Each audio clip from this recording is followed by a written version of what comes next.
Abra sua Bíblia em Efésios, capítulo 1, versos de 3 a 6. Nós, semana passada, começamos uma série chamada 5 Pontos da Fé Cristã, onde nós iremos falar sobre os 5 pontos da fé reformada, os 5 pontos do calvinismo. Semana passada nós falamos sobre depravação total e hoje nós vamos falar sobre a eleição incondicional. Esse, portanto, é o segundo sermão desta série e hoje nós vamos basear justamente nesse texto que nós acabamos de ler. Eu queria que nós começássemos isso recordando um pouco e servindo como introdução do que nós aprendemos na semana passada, daquilo que nós meditamos na semana passada, que foi a depravação total. E a partir deste rememorar, nós vamos ligar ao que vamos falar hoje, que é justamente a eleição incondicional. Semana passada nós vimos que o homem é naturalmente depravado, radicalmente depravado, o pecado está em seu coração, logo tudo na vida dele, todas as suas faculdades estão contaminadas com o pecado, e isso o torna incapaz de ir a Deus, de desejar coisas espirituais, de buscar o bem. Ele simplesmente faz o que lhe dá vontade, e o que lhe dá vontade é justamente a inclinação da sua carne, é o desejo pecaminoso. Então, todo o seu trabalho é justamente para o mal. Ele é incapaz. Então, para nós nos lembrarmos disso, eu quero trazer uma ilustração que está na própria palavra de Deus, que é a história do jovem rico, que vai ao encontro de Jesus para saber como é que ele poderia ganhar a vida eterna. Dessa história surge uma pergunta, que é a pergunta que nós temos que responder hoje. Quem pode ser salvo? Quem pode ser salvo, afinal? Então, abra sua Bíblia aí em Mateus, no capítulo 16, no capítulo 19, verso 16 a 22. Mateus 19, 16 a 22. É a história deste encontro entre Jesus e o jovem rico. Diz assim a palavra de Deus: E eis que alguém, aproximando-se, lhe perguntou: Mestre, que farei eu de bom para alcançar a vida eterna? Respondeu-lhe Jesus: Por que me perguntas acerca do que é bom? Bom só existe um. Se queres, porém, entrar na vida, guarda os mandamentos. E ele perguntou: Quais? Respondeu Jesus: Não matarás, não adulterarás, não furtarás, não dirás falso testemunho, honra o teu pai e a tua mãe, e amarás o teu próximo como a ti mesmo. Replicou-lhe o jovem: Tudo isso tenho observado. Que me falta ainda? Disse-lhe Jesus: Se queres ser perfeito, vai, vende teus bens, dá aos pobres, e terás um tesouro no céu. Depois vem e segue-me. Tendo, porém, o jovem ouvido esta palavra, retirou-se triste, por ser dono de muitas propriedades. Depois dessa conversa, desse encontro aqui, os discípulos ficam perguntando a Jesus: o que acontece então? E Jesus fala: olha, para um rico é quase impossível ele se salvar, justamente porque ele tem esse apego às suas coisas. E os discípulos perguntam: então, se é dessa forma, quem pode ser salvo? E Jesus responde: para o homem, ele não fala apenas dos ricos, mas fala para o homem em geral, isso é impossível. Mas para Deus, não há impossíveis. Para Deus, nada é impossível, referindo-se à salvação do homem. Então, vamos aqui dar uma breve olhada nesse texto e você vai recordar daquilo que já estudamos na semana passada.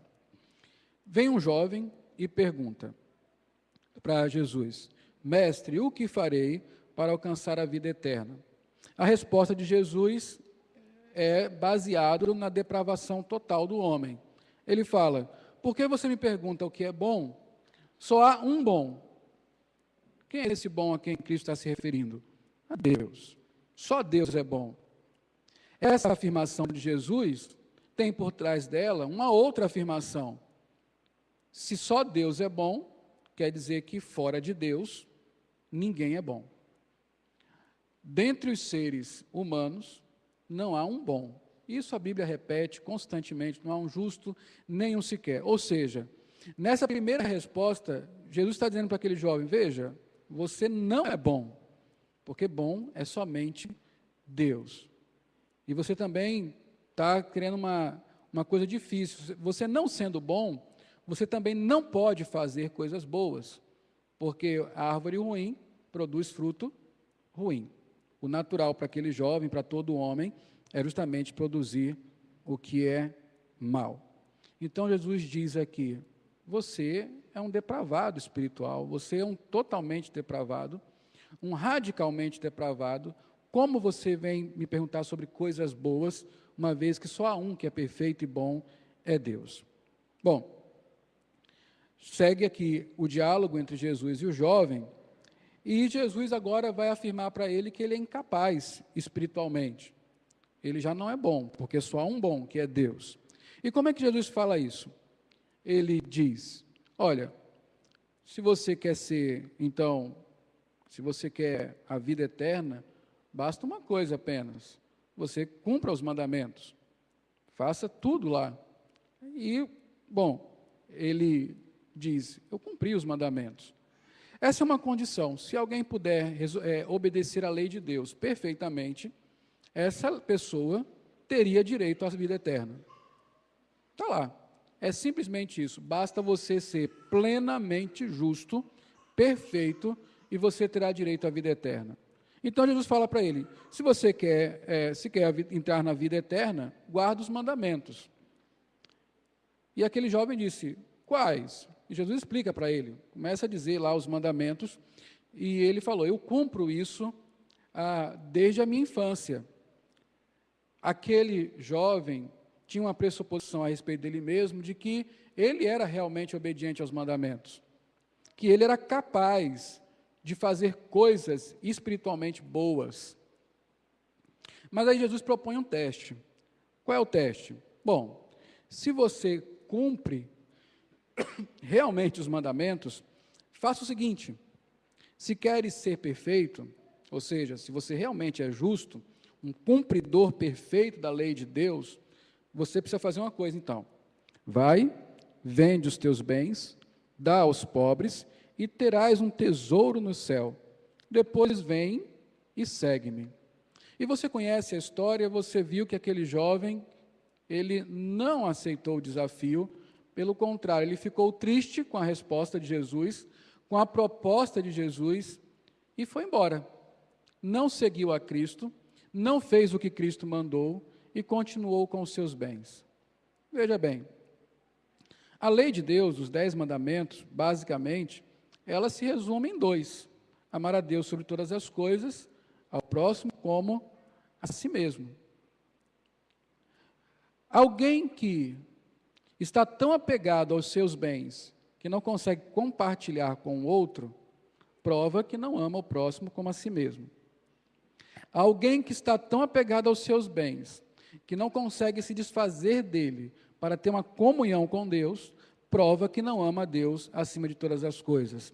O que Jesus fez aquele jovem enxergar foi: você é incapaz de herdar a vida eterna, porque você é incapaz de, por si só, ser perfeito. Você é um incapaz, espiritualmente falando. Na visão daquele jovem, na forma de pensar dele, segundo o seu sistema de valores, ou usando a palavra certa aqui, segundo a sua natureza caída, a sua forma de pensar pecaminosa, desfazer-se de bens materiais não era nada interessante para trocar isso por bens espirituais. Para ele era muito melhor, muito mais valioso o seu tesouro terreno do que um tesouro espiritual. A vaidade, o egoísmo, a autojustiça falaram mais alto nele do que a própria voz de Cristo.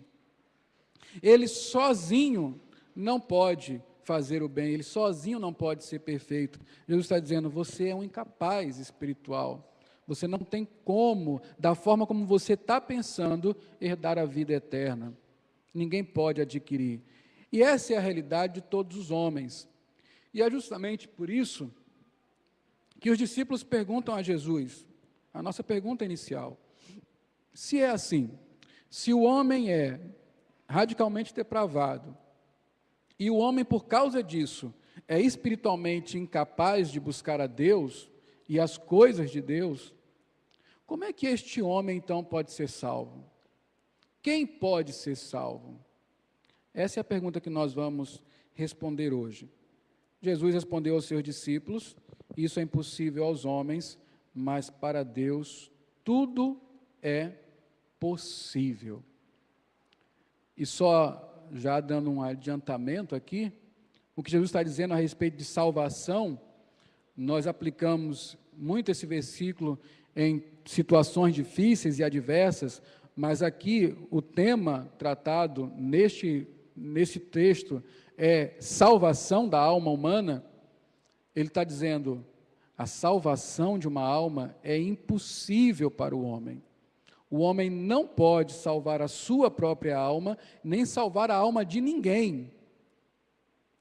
Mas, ao mesmo tempo, não precisam se desesperar, porque aquilo que é impossível para o homem é totalmente possível para Deus.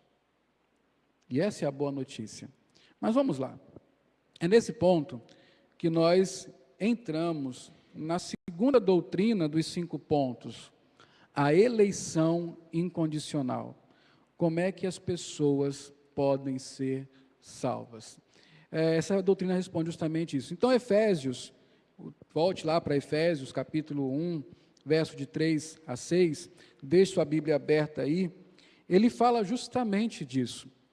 No versículo 4, está escrito assim, assim como nos escolheu nele, antes da fundação do mundo, para sermos santos e irrepreensíveis perante ele, e em amor nos predestinou para ele, para a adoção de filhos, por meio de Jesus Cristo.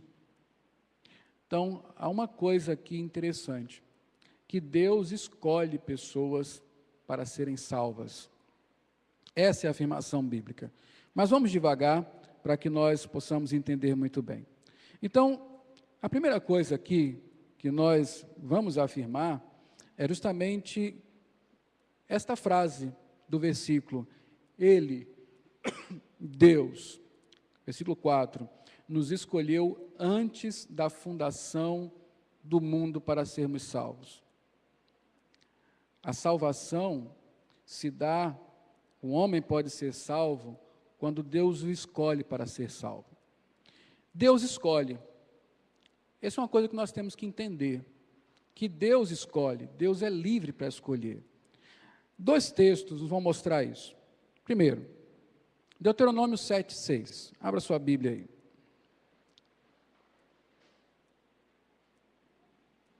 Deuteronômio 7:6.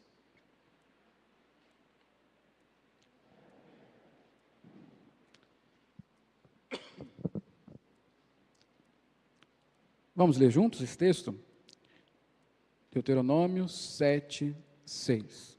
Vamos ler? Porque tu és povo santo ao Senhor, teu Deus. O Senhor, teu Deus, te escolheu para que lhe fosses o seu povo próprio, de todos os povos que há sobre a terra. Por que Israel é o povo de Deus? Lá no Antigo Testamento, porque Deus o escolheu para ser o seu povo. É muito claro, Deus escolheu um povo. E você seguindo o versículo 7, você vai ler aí que não foi por nada que em Israel atraísse Deus. Israel não era o maior povo, não era o povo melhor, mais reto, não. Deus amou esse povo por razões que só cabem a Deus e o escolheu para si, para ser o seu povo próprio. O salmista fala, povo que lhe é chegado. No Salmo 140 nós lemos que o que Deus fez com Israel não fez com nenhum outro povo. Por quê? Porque Deus o escolheu, Deus o quis para si. Agora, no Novo Testamento, 2 Tessalonicenses, capítulo 2, verso 13.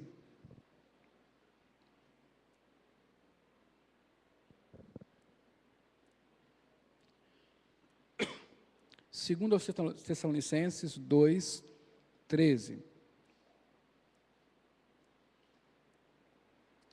Vamos ler juntos? Entretanto, devemos sempre dar graças a Deus por vós, irmãos amados pelo Senhor, porque Deus vos escolheu desde o princípio para a salvação, pela santificação do Espírito e fé na verdade. O princípio, a doutrina, ela não muda no Novo Testamento. Continua novamente a expressão clara, objetiva, de que os amados de Deus são justamente aqueles que Deus escolheu para salvação. Deus escolhe, seja no Antigo Testamento, seja no Novo Testamento, o povo de Deus e os que fazem parte deste povo são escolhidos do Senhor. Por quê?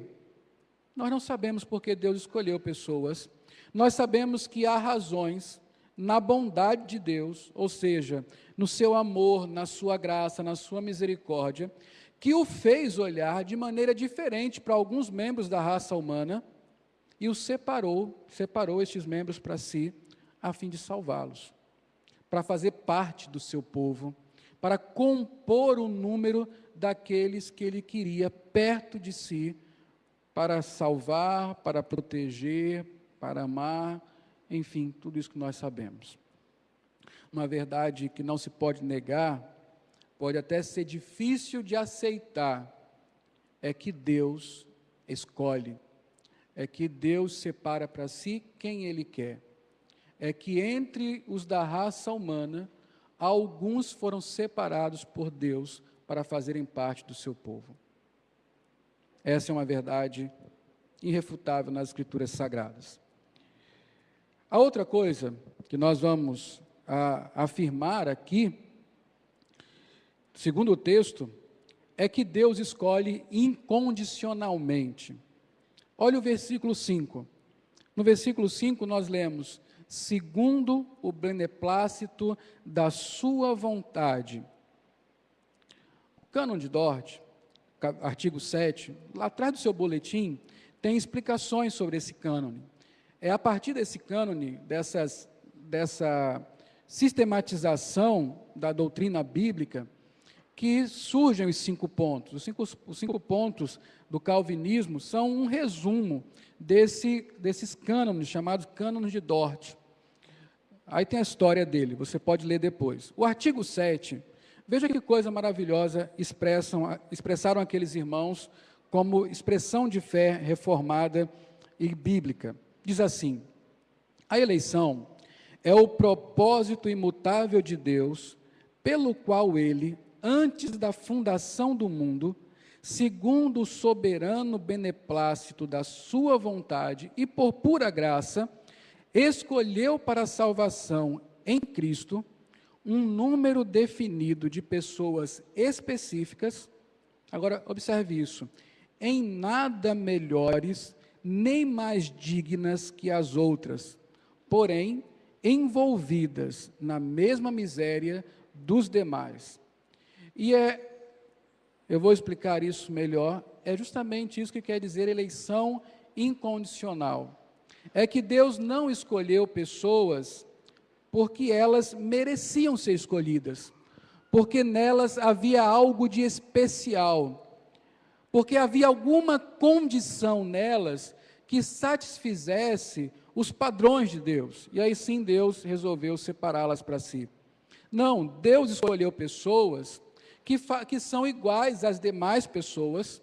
Ele escolheu pessoas depravadas totalmente, como todos os homens, envolvidas nos mesmos pecados, pessoas que não têm nenhum merecimento. Ou seja, quando dizemos que Deus escolhe incondicionalmente, nós estamos dizendo que Deus escolhe porque quer, e não porque encontre no seu escolhido alguma coisa que o faça merecer essa escolha. Você que jogava futebol quando criança, ou pimbarra, ou qualquer desses esportes, lá na rua, né? Quando você brincava na rua, tem aquele negócio de tirar a linha, né? Você tem que fazer o seu time. E aí, geralmente, os 2 melhores são os capitães deste grupo, até para não ficar mutado, né? Já separa os 2 melhores para que cada um fique em um time. Você tira pau ímpar e começa a escolher. E como é que você escolhia as pessoas do seu time? Quando era futebol, eu sempre era o último a ser escolhido. É porque futebol realmente não é a minha praia. Na verdade, não há esporte que seja a minha praia, né? Para o esporte eu sou terrível, né? Eu sempre ficava por último. E depois de um tempo isso não me fazia mais mal, não. O bom é ter amigo, né? Amigo sempre coloca você no time dele. Ele chora com você, ele fica com raiva, mas ele considera. Mas lá na sua linha, quando você ia escolhendo as pessoas que iam fazendo parte do seu time, você ia escolhendo pelos méritos dela. Quando você pensava num goleiro, fulano de tal. Quando você pensava em alguém que ficasse na zaga, fulano de tal. Os últimos eram aqueles menos habilidosos. Mas quando Deus escolheu para fazer parte do seu povo, Ele não viu habilidades. Eram todos como eu, sem habilidade nenhuma para o esporte. Todos na mesma condição, todos iguais, todos igualmente inaptos para fazerem parte do seu povo. Mas aí Ele escolheu, porque quis, por razões que só satisfazem ao próprio Deus. Beneplácito da sua vontade é justamente a maneira que Paulo está dizendo, Deus escolheu quem escolheu porque quis. Sem perguntar a ninguém, sem tomar conselho com ninguém, fez porque lhe deu prazer fazer assim. É isso que quer dizer beneplácito da vontade. Deus teve um propósito, esse propósito lhe agradou, e por causa disso, e somente por causa disso, Ele escolheu salvar alguém. Ele escolheu salvar você, Ele escolheu salvar a mim, não por mim, mas porque Ele se agradou disso, por conta de razões que só Ele sabe, que lhe agradam somente. Então, a doutrina da eleição incondicional diz que o salvo não é salvo porque merece, mas porque Deus quis salvá-lo. Somente isso. A expressão escolher, o verbo escolher, ele quer dizer, no original, ele significa escolher por motivos próprios. Hoje nós participamos de uma eleição e nós tivemos que buscar motivos para votar em fulano e não votar em cicrano. Alguns votaram porque receberam alguma coisa. Esse não é um voto independente, não é um voto soberano. Quando Deus escolheu, Ele não foi constrangido por nada, Ele não foi aconselhado por ninguém, Ele simplesmente quis fazer assim e fez. É isso que significa eleição incondicional. Romanos, abra sua Bíblia, capítulo 9, 10 a 13, explica justamente isso.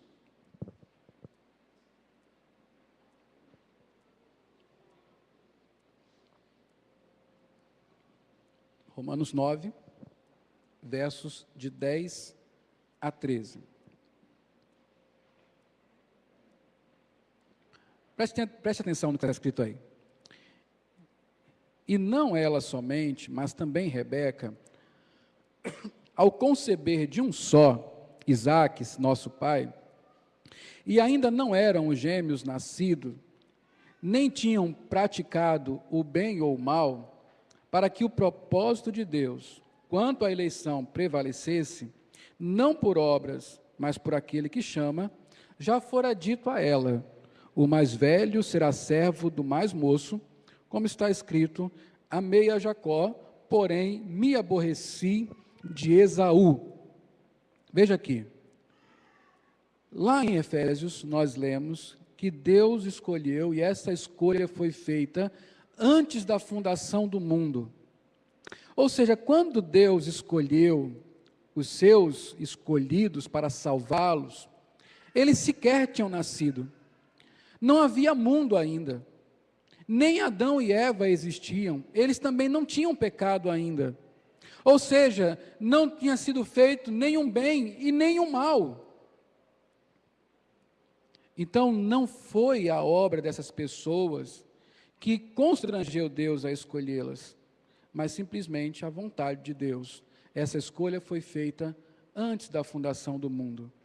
É isso que aconteceu com os gêmeos, 2 homens iguais, nascidos da mesma mãe, no mesmo dia, filho do mesmo pai, e Deus escolhe Jacó, que nem era o melhor deles, não era nem o primogênito, mas ao mesmo tempo rejeitou Esaú. Mais uma vez vemos aqui que Deus escolhe, e escolhe porque quer, escolhe incondicionalmente. E aí nós precisamos entender algumas implicações disso. O que significa? Quais as implicações do fato de Deus escolher incondicionalmente? A primeira coisa é que não houve previsão de merecimentos. Muita gente fala isso. Bom, uma pessoa é salva porque Deus, ele tem a presciência, ou seja, ele conhece antes as coisas, e ele, quando olhou o futuro, ele percebeu que fulano de tal iria aceitá-lo, que fulano de tal tinha inclinações para a fé. Então Deus olhou aquele fulano e falou: eu vou escolher ele, porque no futuro ele vai me escolher. Então, isso é uma mentira. O que a Bíblia diz é que Deus escolheu sem antes as pessoas sequer nascerem, e escolheu porque quis, pelo seu beneplácito. E aí, o que decorre disso? Que Deus não escolhia porque sabia que elas seriam melhores que as outras. Isso muitas vezes nós pensamos, né? Deus de fato me escolheu porque eu sou um pouco melhor que os outros. Uma vez eu estava assistindo no Fantástico uma matéria sobre pessoas boas, pessoas que fazem caridade, pessoas de um senso filantrópico, altruísta, incomparável. Aí tinha lá uma senhora, morava no interior aí, não sei de onde, e ela cuidava dos pobres, com muito afinco, com muita dedicação. Então entrevistaram essa mulher. E aí você vai perceber como as nossas melhores obras, elas não estão isentas de pecado. Quando conversam com essa mulher, ela diz: eu sempre fui boa. A primeira palavra que eu falei foi Deus. Aí você pensa assim, essa daí realmente, né? Quando Deus olhou para essa mulher e falou: como é que eu não posso escolher essa? Como é que uma pessoa tão boa como essa, ela falou Deus, a primeira palavra não foi papai e mamãe, foi Deus. O que revela que aquela mulher, nas suas melhores obras, estavam todas elas permeadas por vaidade, por autoglorificação. Ela era boa demais. Não há ninguém bom demais. Não há ninguém bom, nós acabamos de ler. Não há ninguém que se destaque, senão para o mal. Deus não viu ninguém melhor do que ninguém para que fosse merecedor de salvação.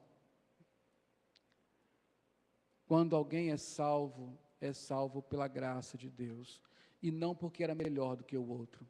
Isso nos humilha. Você que é crente, você que é um eleito de Deus, nunca bata no seu peito como um fariseu dizendo: Senhor, muito obrigado porque eu não sou como os demais. Mas bata no seu peito em sinal de contrição, dizendo: Senhor, tenha misericórdia de mim, porque o Senhor me escolheu sem eu merecer nada. Deus não escolheu pessoas que teriam predisposição para aceitar o Evangelho. Também não é verdade. Quem tem essa predisposição? Somos todos como o jovem rico, que quando comparado este mundo com o mundo celestial, nós preferimos este mundo. Você é um crente, eu sou um crente. E veja quantas vezes nós optamos por esse mundo, ao invés do mundo celestial. E nós já fomos transformados. Nós já tivemos a visão da glória de Deus. O Espírito Santo habita em nós e é difícil para nós escolher entre uma coisa e outra. Agora você imagine um homem sem Deus. Quem tem predisposição para o Evangelho? Ninguém. Ninguém. Então não foi por causa disso que Deus escolheu as pessoas, porque alguém teria predisposição para ser salvo, para aceitar o Evangelho. Deus não escolheu pessoas especiais. Isso aqui é uma coisa extraordinária. Como as pessoas, principalmente nessa época hedonista, vaidosa, uma época de autoestima, todo mundo é especial. Todo mundo se acha especial. Todo mundo acha que pode ser artista, todo mundo acha que pode cantar bem, todo mundo acha que pode ser o melhor. Recentemente eu li um artigo justamente isso. É a geração dos que se acham. Todo mundo é especial. E aí já acaba por aí, porque se todo mundo é especial, não há nada especial. Não há nada especial quando todo mundo é especial. E aí muitas vezes as pessoas pensam justamente isso, eu sou especial. Essa foi uma síndrome que eu tive que lidar no seminário. Um professor um dia disse, olha, um dos problemas do seminarista e daquele que é ordenado há pouco tempo é ter a síndrome de Messias. Ou seja, achar que é especial, que foi o cara que Deus chamou para resolver os problemas da humanidade, ou da igreja. Ninguém é especial, ninguém é especial, ninguém se destaca, todos são pó. Especial é o que Deus fez por nós, isso é especial. Põe a boca no pó, humilhe-se, não foi você, não foi por sua causa, foi por causa de Deus. Deus escolheu, apesar de sermos quem somos. Essa é a maravilhosa graça de Deus. Deus nos escolheu, apesar de sermos quem somos. Eu posso dizer para um pecador, qualquer um deles, você pode ser salvo a despeito de quem você é. Você foi salvo apesar de ser quem você era. Você era morto, você fedia, porque é só isso que os mortos fazem. Recentemente eu ouvi um pregador chamado Steve Lawson falando isso. É só isso que morto faz, ele segue o curso, como todos os demais. Apesar de você, Deus lhe escolheu para a salvação. E você que hoje aqui ainda não ouviu o Evangelho, não crê em Cristo, eu posso dizer que apesar dos seus pecados, apesar de você ser como você é, você pode ser salvo se Deus tiver escolhido você. Isso é extraordinário. Nós não temos nada e nem podemos conquistar a salvação, mas Deus nos dá de graça. E aqui nós vamos para uma segunda implicação, que é justamente isso. A salvação é uma prerrogativa de Deus. A salvação é um direito de Deus. Ele dá a quem quer. Deus dá a quem quer a salvação. A salvação pertence ao Senhor. E Ele faz com ela o que bem quiser. Veja aí, Romanos 9, 15 a 18, nos ensina algumas coisas importantes. Romanos 9, de 15 a 18. Diz assim: pois ele diz a Moisés: terei misericórdia de quem me aprouver ter misericórdia, compadecer-me-ei de quem me aprouver ter compaixão. Assim, pois, não depende de quem quer ou de quem corre, mas de usar Deus a sua misericórdia. Porque a Escritura diz a Faraó: para isto mesmo te levantei, para mostrar em ti o meu poder, e para que o meu nome seja anunciado por toda a terra. Logo, tem ele, Deus, misericórdia de quem quer, e também endurece a quem lhe apraz. Ou seja, Deus salva somente quem Ele quer salvar. A salvação vem de Deus. Não depende do homem. Não é uma obra humana. Não é a fé que salva o homem. Não são seus méritos, suas obras. Não é nada no homem que possa fazê-lo ser salvo. Somente o querer de Deus. Deus salva quem quer salvar. Então, só a vontade de Deus manifesta no seu plano eterno e soberano é a causa da salvação. Só aqueles a quem Deus escolheu serão salvos. E aqui nós precisamos entender algumas coisas, que certamente não é a primeira vez que você ouve sobre a doutrina da eleição, não é a primeira vez que você pensa sobre isso, e há algumas coisas que devem parar na sua mente. Por exemplo, você pode pensar, se é assim, Deus é injusto. Como é que Ele escolhe alguns e deixa os outros se perder? Bom, Deus não é injusto. E por que não é?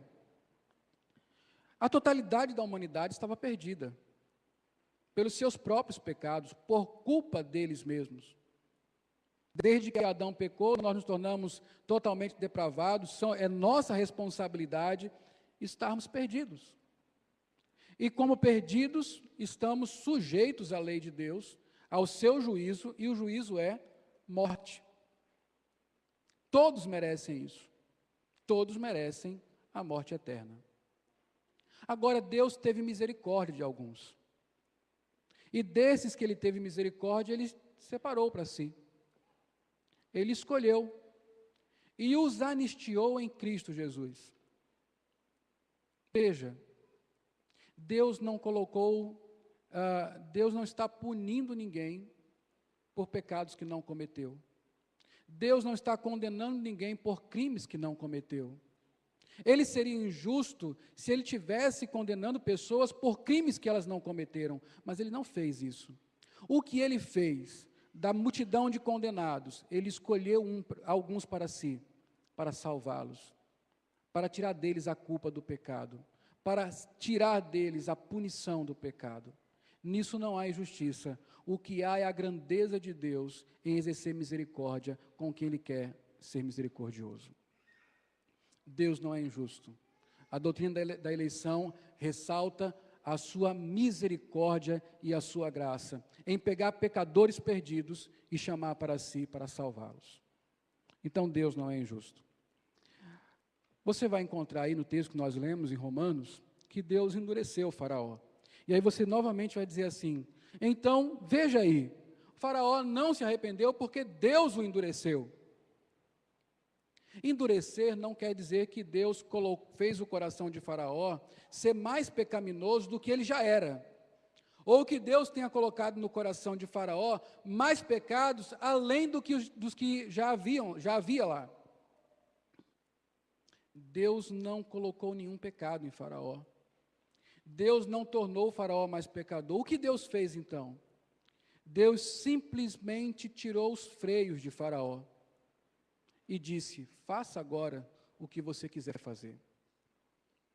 Deus ausentou do faraó a sua graça, que põe limites ao pecado, que dá consciência ao pecador. Se Deus tira isso, lembra semana passada eu falei, nós não somos nós não somos absolutamente maus, porque não somos tão maus quanto poderíamos ser. E por que não somos? Porque Deus põe freio. Porque Deus limita o pecado. Agora, se Deus fizer isso, tirar a sua graça, nós iremos de mal a pior, e foi isso que Ele fez com o faraó. E Ele tem feito isso com muitos homens, aqueles que Ele não escolheu. Diz Paulo, lá em Romanos, no capítulo 1, Deus os entregou a paixões, Deus os entregou à direção dos seus próprios corações, Deus os entregou a si próprios. Ou seja, Deus tirou a sua graça e deixou que eles seguissem o rumo que o coração desce, e o rumo do coração, sem a graça de Deus, vai de mal a pior. Isso é endurecer. Não é produzir pecado no coração de alguém, é simplesmente tirar dessa pessoa a graça e deixá-la seguir o rumo natural que ela seguiria se Deus não a impedisse. Foi isso que aconteceu com o faraó.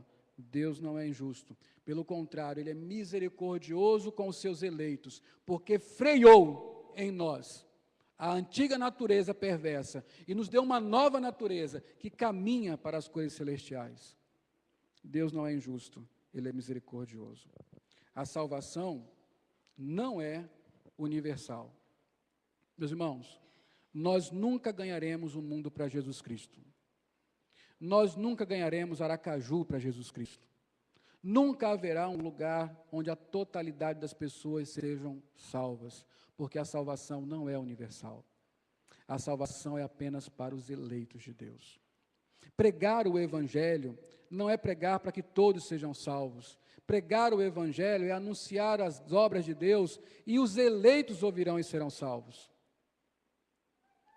Nós pregamos o Evangelho com a certeza de que ele sempre irá alcançar um eleito. E é por isso que a igreja tem que sair e pregar, porque há uma multidão de eleitos que ainda não ouviram o Evangelho e precisam ouvir, para ouvirem o chamado de Deus, se arrependerem e usufruírem da salvação. Mas não tenha a ambição de salvar o mundo para Cristo, porque quem salva é Jesus, e Ele salvará apenas os eleitos. Não são poucos. A Bíblia fala lá em Apocalipse que uma multidão, milhares de milhares, gente de toda tribo, povo, raça e nação, louvam o Cordeiro. Essa é a multidão dos eleitos. E que bom, meus irmãos, que eu e você fomos separados por Deus para a salvação. A salvação é graça, não é conquista. Esta foi a pergunta errada do jovem rico. O que farei para conquistar, para ter a vida eterna? Não se conquista a salvação. Não se ganha salvação com base em troca. Não se compra a salvação. Você a recebe gratuitamente por Deus. Graça que Ele nos concedeu gratuitamente no amado, diz o versículo 6 de Efésios capítulo 1. A salvação é um dom gracioso de Deus. E aqui há um detalhe que você precisa guardar em seu coração. Ele não é gracioso apenas porque Deus quis dar gratuitamente alguma coisa. Esse tablet que eu tenho aqui, com o qual eu trabalho, foi um presente. Alguém quis me dar. Alguém quis me dar. Se essa pessoa tivesse me dado, com um pouco mais de dificuldade, eu poderia comprar isso aqui. Não é algo impossível para eu comprar. Mas alguém me deu, porque quis me dar. Mas isso aqui não me faria falta. E não seria impossível para eu adquirir. Agora, Deus não apenas quis dar graciosamente uma coisa que não nos faria falta ou que não necessitássemos. Deus nos deu de graça a salvação, primeiro porque ela é uma necessidade nossa. Nós precisamos ser salvos, senão morremos em nossos pecados e vamos para o inferno. Deus se compadeceu do nosso estado, da nossa necessidade de misericórdia diante do seu juízo. Mais do que isso, Deus sabia que, além de necessitados, nós também não tínhamos como adquirir a salvação. Nós sequer pensávamos nisso. Nós achávamos que já estávamos salvos nesse mundo, com os recursos que Ele nos oferece. Deus sabia que nós não poderíamos merecer dEle. Deus sabia que nós não tínhamos recursos em nós mesmos para conquistar uma salvação. Ele só tinha uma coisa a fazer: nos conceder gratuitamente a salvação por meio de Cristo Jesus. A salvação é de graça. Volte para Efésios, capítulo 2, verso 8.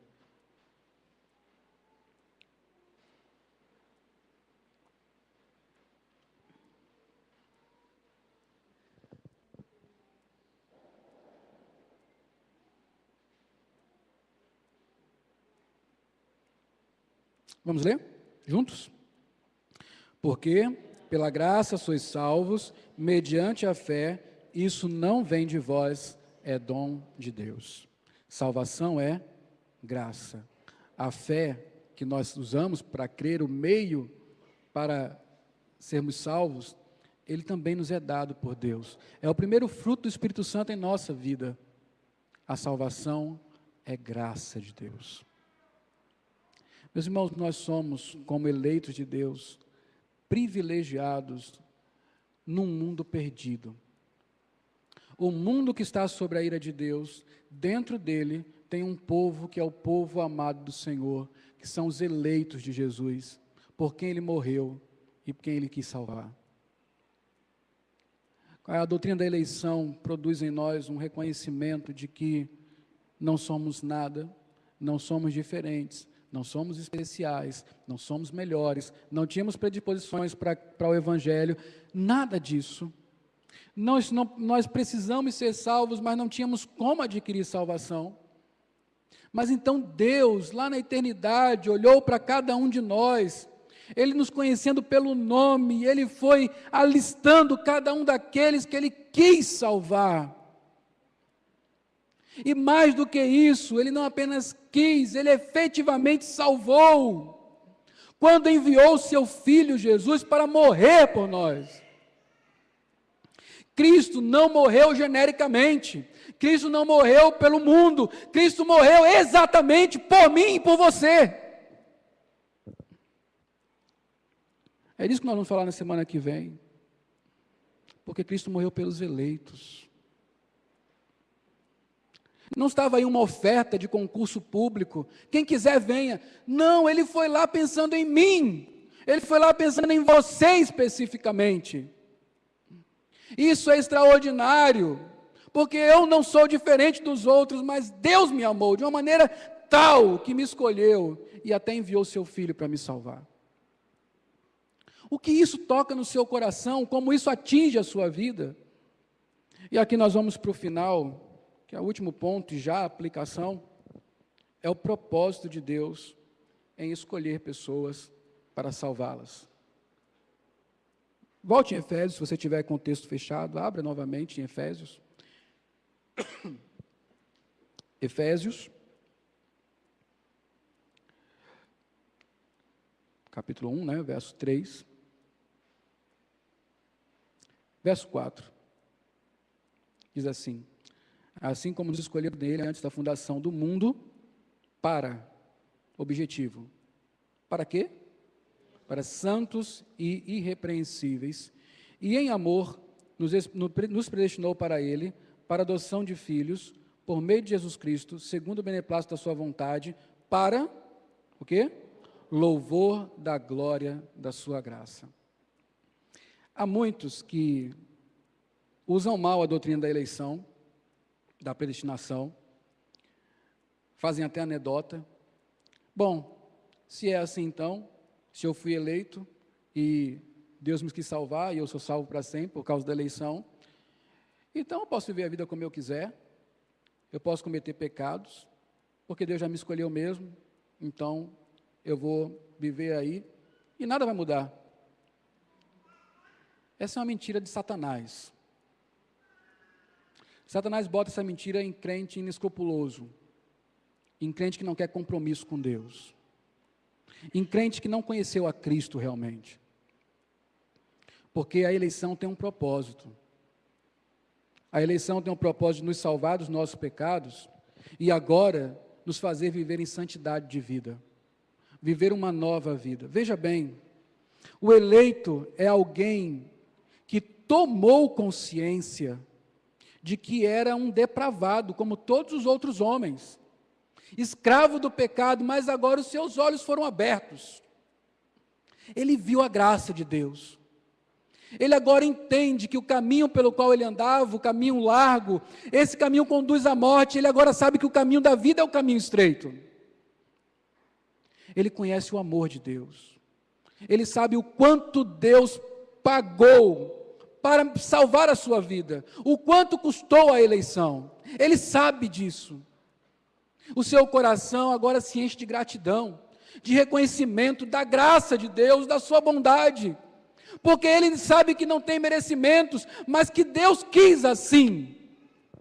e que o amou profundamente, amou até a morte.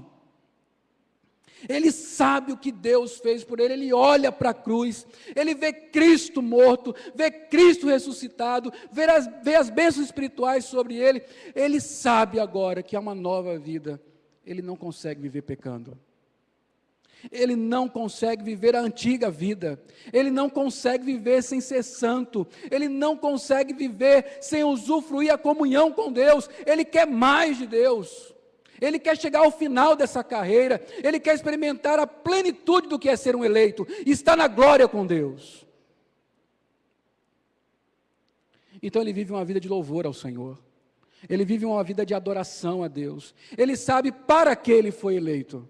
Ele foi eleito para o louvor da glória de Deus, da glória da graça de Deus, da sua gloriosa graça, é para isso que ele foi eleito. É impossível que um eleito, depois de haver sido chamado pelo Evangelho, e atendendo ao ouvido desse Evangelho, viver como vivia antes. É impossível. E o que dá prova de que alguém é eleito, o que dá prova de que alguém foi destinado para a salvação, é a maneira como essa pessoa vive. Ninguém pode dizer que é um eleito do Senhor, vivendo como um perdido. Ninguém pode dizer que é um eleito do Senhor, vivendo como alguém que não alcançou a misericórdia. E aí eu quero fazer aplicações rápidas, breves, objetivas. Fomos eleitos por Deus, para o louvor da sua gloriosa graça, para sermos santos e irrepreensíveis. Na prática, o que isso significa?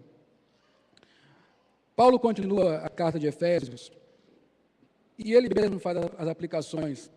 A partir do capítulo 5, você vai ter uma série de aplicações de Paulo a respeito do que um eleito deve fazer para dar louvor à gloriosa graça de Deus. Eu vou fazer aqui algumas coisas, alistar aqui algumas coisas.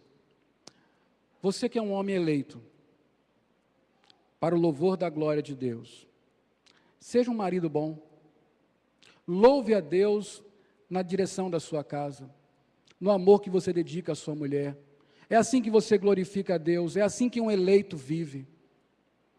Você que é uma mulher eleita, seja submissa ao seu marido, obedeça a Cristo, obedecendo ao seu marido, honre o seu esposo, cuide das coisas da família. Você que é um jovem eleito, seja um bom filho, que honra pai e mãe, que obedece aos seus pais, que tem amor por eles, que dedica a sua vida, enquanto está debaixo da autoridade deles, a servi-los com alegria. Isso louva a gloriosa graça de Deus. Você que é um empregado, faça bem o seu serviço, honre o seu patrão. Você que é patrão, cuide bem do seu empregado. Odeie o pecado. Odeie o pecado. Porque os eleitos foram chamados para odiar o pecado, eles foram chamados para ser santos. O santo odeia o pecado, ainda que peque, ele odeia o pecado. Se afaste dele, lute contra ele, rejeite, se revista da armadura de Deus, e diga ao diabo assim: você não tem mais direito sobre mim. Eu sou um eleito de Deus, eu pertenço a Deus, Ele me salvou, você não tem mais domínio sobre mim. Resista ao diabo, ele fugirá de você. Diga ao pecado: você é um estranho na minha vida. A velha natureza foi morta em Cristo. Eu tenho uma nova natureza, porque eleitos têm uma nova natureza. Eu não admito mais lhe satisfazer a vontade, rebele-se contra o pecado. É assim que você louvará a gloriosa graça de Deus, que lhe salvou, que lhe escolheu desde a fundação do mundo, para a salvação em Cristo Jesus, e para a glória, para o louvor da sua gloriosa graça. Nós vamos agora participar da ceia do Senhor. Que maravilhosa expressão essa. Quem foi convidado para esta mesa? Só aqueles que foram alcançados pela graça de Deus. É maravilhoso, meus irmãos. Estaremos aqui rememorando o sacrifício de Cristo, que não foi por qualquer um, foi pelos eleitos de Deus. Estaremos aqui usufruindo da comunhão mais íntima com Cristo e com o seu povo eleito de Deus, escolhido para ser salvo. Esse é um momento especial para você, é um momento de louvor, É por isso, meus irmãos, que a última aplicação que eu quero fazer é: fomos salvos para louvar a Deus. Louve ao Senhor. Venha à igreja. Adore a Deus. Não venha como obrigação, mas venha como aquele que tem no coração a certeza de que jamais se perderá, porque Deus o escolheu para a salvação. E isso não foi por seu mérito, foi por graça de Deus. Venha louvá-lo, venha engrandecer o seu nome, venha se juntar a outros eleitos e dizer: Senhor, o Senhor é maravilhoso, o Senhor é digno, o Senhor é gracioso, o Senhor merece tudo de mim. Eu quero estar perto, eu quero louvar, eu me alegro em saber que eu posso ir à sua casa e dizer: Senhor, como o Senhor é maravilhoso.